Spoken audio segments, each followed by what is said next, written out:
Good day, everyone. Today, we will embark on a captivating historical journey through the pages of Zamboanga City's past.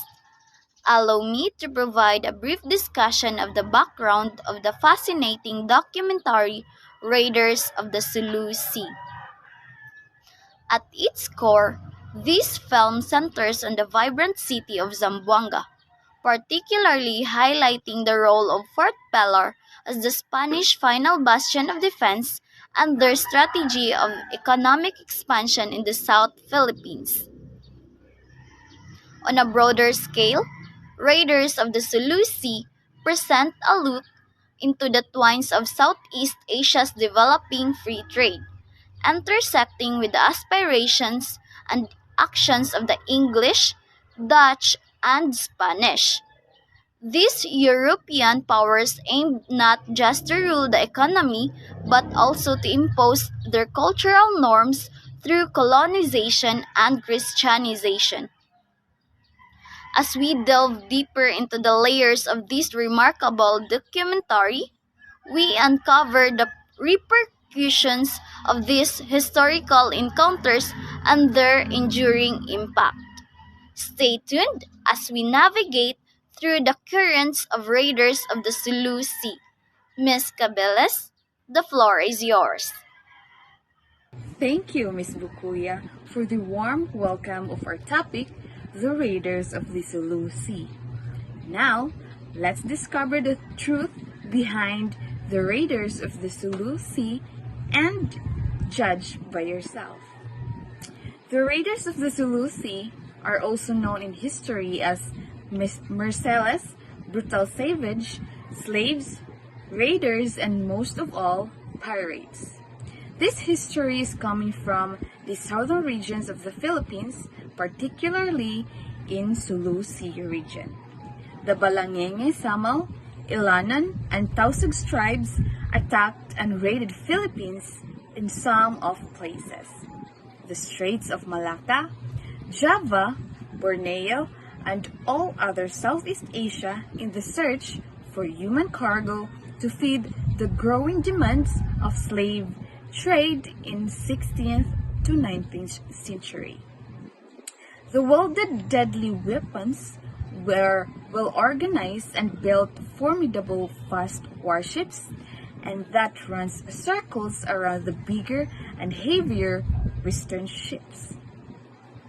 These men, either sanctioned by their respective sultanates or their own tribal leaders, defied colonial occupation and rule, instigating a wave of terror throughout the archipelago for more than 300 years.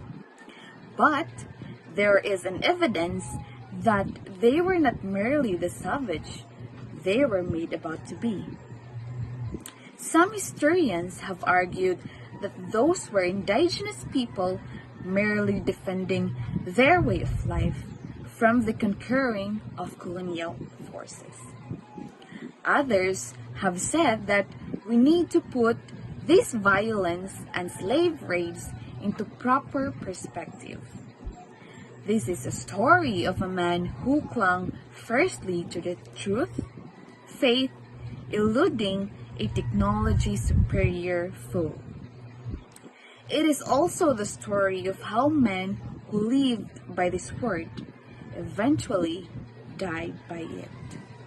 So were they pirates and barbarians, or warriors and freedom fighters?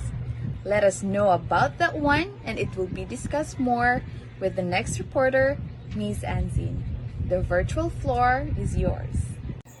Thank you for that, Miss Kabilis. So now we are going to delve the key points focus on the Raiders of the Sulu Sea. As the never-ending saying quote says, don't judge a book by its cover. Some will look at them as pirates or bandits, but using these names seems too biased to their part. I don't really get their point why they do those things, but one thing is for sure, they have their reasons. So, weighing things is very important in the film. The raiders were said They were considered as brutal savages. They built impressive ships that was believed to be faster than the Spaniard galleons. And deadly weapons, they even had that uh, called a weapon called barum that enabled them to cut off Spaniard weapons. So, if there's a will, there is a way. They were also known as to be fearless in battles. Even if the Spaniards uses gun, the raiders were still brave enough to go to battle using only swords. Also in the film, it was emphasized when they gathered hundreds of ships and gathered around 3,000 men in raiding the fourth pillar in Zamboanga City, and during that time, the Spaniards were outnumbered by the raiders. But the fort was durable that even today it's still there in Zamboanga. Our ancestors are really something. There are three tribes of the seafaring Filipino Muslims. They are the Balangingi, Samal, Ilyanons, and the Sultanate of Sulu. They were all excellent warriors. The tribe Ilyanons were knowledgeable about the monsoons. These three tribes are not really pirates, but like what others call them, they were known for being the exported or people for slavery. They are very brutal because they would make a hole in the palm of the captives and tie them all together. People from the past are braver and more courageous than the people today. When the slavery trading was ended, when Spain ordered steamships in England, these ships were faster, easier to navigate because it is no longer depending to the wind. Then the Spaniards were able to chase the raiders and conduct a raid to their base. But the raiders show a strong will and courage even if their ships are no match to the new ships of the Spaniards they still fought. So the next part will be discussed by Miss Margie Alboro. You may now take the floor. Contributions and relevance of the material in understanding Philippine history. When we are watching the film, it made us realize how interesting history is. It is very important to have knowledge about the past so that somehow we can understand the present, and we can say that by watching this film, our understanding about the Philippine history increases. The courage and the skill of the raiders were really impressive, especially in planning the raid in Fort Pillar, but we can neglect the fact that their brutality and wickedness is really scary. But then again, it should be a reminder that all what happened are already in the past, and that those should not destroy our friendships and the peacefulness with the Muslims today.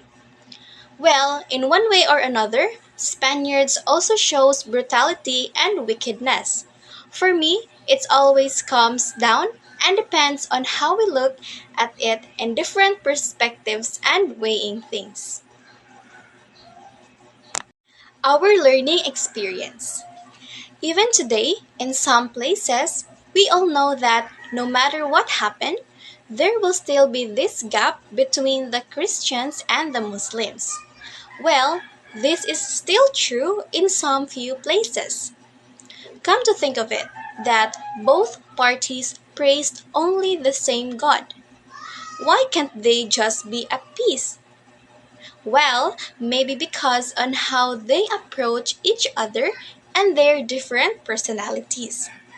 What could have really happened in the past that the Christians and the Muslims seems to hate each other even today?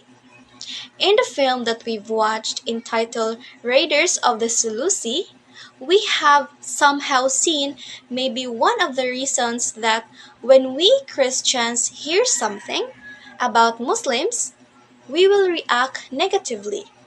But we can't really judge other people because, again, just like what the film said, it's in the matter of viewing things in different perspectives. To summarize it, The main idea that we have learned from watching this video is that no matter how many years or even decades may have passed, there are still things that would never change, like the people from the past being judgmental. Up until now, some of us are still like that.